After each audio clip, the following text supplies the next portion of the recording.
Good morning and welcome to Wholesome Roots. Today I want to talk to you guys a little bit about hatching eggs and why they might fail to hatch.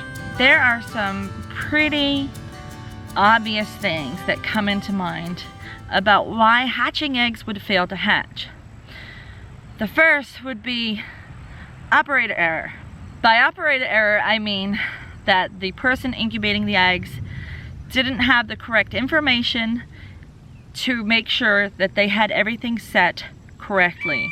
Whether it was the temperature or the humidity that caused them to fail, both of those come into big play there. But also, if they didn't know how long it would take for the eggs to hatch, if they didn't know that they had to be turned every day, and if they didn't know that they were not supposed to be turned the last 3 days, all of these things come into play for how well your eggs can hatch. So make sure that if you're going to hatch eggs, whether it be quail, duck, chicken, turkey, peacock, emu, whatever it might be, make sure that you know what those eggs requirements are and that you set it to the correct temperature and the correct humidity, and make sure you keep a close eye that it stays in those ranges. That is going to be the number one thing for hatching failure, is operator error. So once you've taught yourself everything you need to know about hatching eggs and you follow all the rules that are in place to make sure that you have a successful hatch, the second thing that could cause your eggs to not hatch would be machine error. Something was wrong with your incubator. Whether it is a broken incubator, an egg turner that wasn't turning correctly, or the temperature wasn't staying at the right temperature, it kept fluctuating. Some incubators fluctuate a lot. Whether it was your thermometer that was not reading correctly. I always have a second thermometer in my incubators for that very reason. Or whatever it might be. If you had a power failure, if somebody unplugged it. So it's all goes back to the machine working properly at all times during the incubation. Whether it's your egg turner or your incubator itself, making sure that it's operating at all times is really important. So if you do get a bad incubator, make sure you contact the manufacturer and let them know so that they can be aware of the situation. And if it's a new incubator, they should do something about it, because it should work perfectly if it's a new incubator. If it's an old incubator that you've had kicking around or you bought used, then there's not a whole lot that can be done about that. But just do some more research and find out what your next incubator is going to be. I do have some incubators listed on my Amazon storefront. I'm going to leave a link to that in the description. I also have a link to the thermometer. The thermometer I use for my incubation is also in there, along with egg turners and such. The third reason why your eggs might not hatch is going to be because there was something wrong with those eggs. Talk about the first two things first, because the third one gets me a little hot under the collar, because it's a very recent situation that a lot of you have heard about already. So the first is going to be the egg isn't fertile. If the fertility rate of your eggs is low because there wasn't enough roosters with the hens, or whatever the reason might be, simply lack of fertility can be a big issue.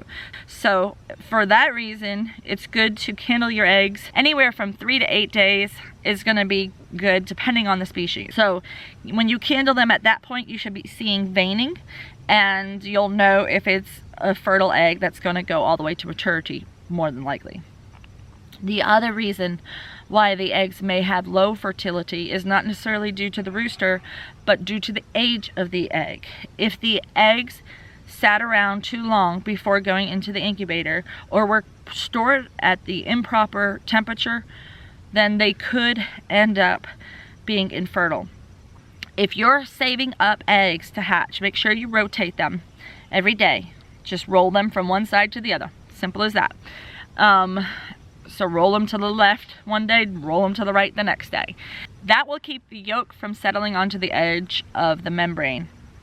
So if you keep rotating them, but also don't hold your eggs for longer than 10 days to 2 weeks. You want to use the freshest eggs possible.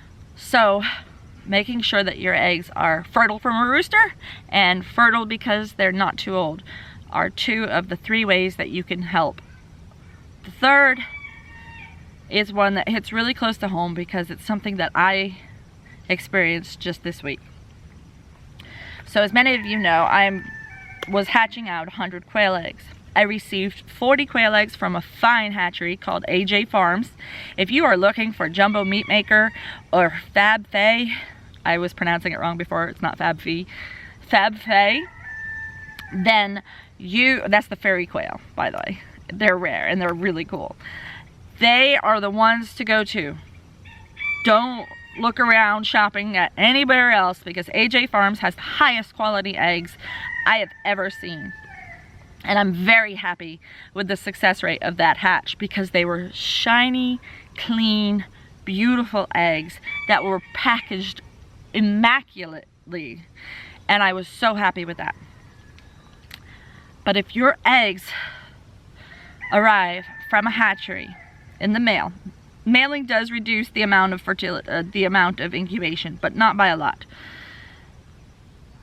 If they're packaged incorrectly, where they don't have a lot of padding around them, where the box isn't labeled correctly with fragile this end up, where the eggs are stored, some of them stored like this, some of them stored like this in little egg cartons, that's a surefire sign that there's not a whole lot of care went into that packaging. Also, if there's not a lot of foam or insulation or packaging material of some sort to keep them protected from breaking, even if they are jostled, that is another sign that they were improperly packaged. So my A&M quail from the Georgia Mad Hatcher were a complete fail. They were packaged poorly. They had hardly any packaging material in there. They were in a cardboard quail case with nothing inside of it. Eggs were just bouncing around in there. And there were some that were already broken when I received them. And the outside of the box was in immaculate condition. It wasn't the post office's fault. But even worse, the worst thing you can do with hatching eggs is use ones that are filthy, dirty, covered with poop and feathers. Never incubate those ones. You have to pick your cleanest, finest, not been touched by poop eggs of all. Make sure that they are your best eggs out of the whole batch, your cleanest eggs. If they are covered with poop, that bacteria has a chance to go through the cell wall of that egg and into the egg, causing a bacterial reaction where you're gonna have rotten eggs. I had eggs exploding in the incubator from this batch that were rotten.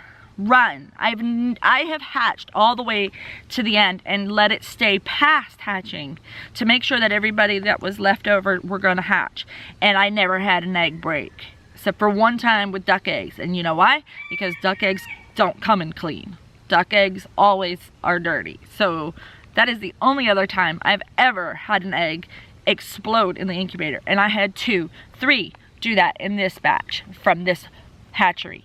If somebody is giving you hatching eggs, make sure that they're clean. These were covered in poop. We had 7 eggs hatch out of 60.